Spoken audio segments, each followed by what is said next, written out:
qaar ka mid ah xaasaska askartii u geeriyootay difaaca dalka Soomaaliya sanadihii la soo dhaafay ayaa waxa ay maanta banaanbax ay ka dhigeen iridda hore ee xarunta madaxtooyada qaranka. waxa ay sheegeen in 15 bilood ee la soo dhaafay aysan qaadanin wax mushahar ah. waxa ay xuseen in dhammaan laga soo xirtay xafiisyada dawladda isla markaana madaxda dawladda ee Soomaaliya ay albaabada ay ka soo xirteen sida ay sheegeen. xaasaska askarta waxa ay sheegeen in guryahoodii ay deganaayeen laga saaray sidoo kalena hadda aysan haysanin wax raashin ay ku iibsadaan. madaxweynaha iyo ra'iisul wasaaraha ayay waxay ugu baaqeen inay ka jawaabaan cabashadooda. dawladda xukuumadda nabadda nololinta timid waxaana galay musuqmaasuq xoog badan xanuun badan baa ciidamada sidooda galay. raashin baanu qaadan jirnay male beesan qaadan jirnay boqolka ciidamadu qaataana waa qaadan jirnay mid wax dhalay mid aan waxba dhalinna waa qaadan jirnay. isbeesa ma hayno raashin ma hayno boqolkiina waxa la yiri ka wax dhalin male kii cunugiisa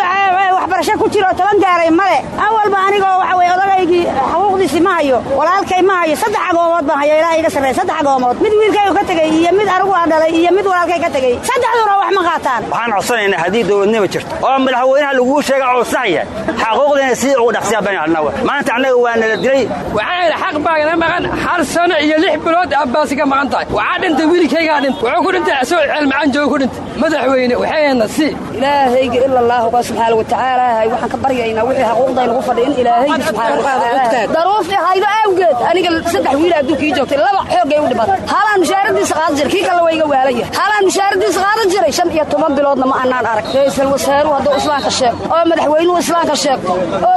dawladdiinta islaamka ku dhisan tahay xaqaayaga waa in si degdeg ah loo madaxda dawladda Soomaaliya ayaa inta badan sheegta inay bixiyaan xuquuqda askarta u dhimata difaaca dalka Soomaaliya. عبد النور عثمان ذن عريس راديو ودنا TV.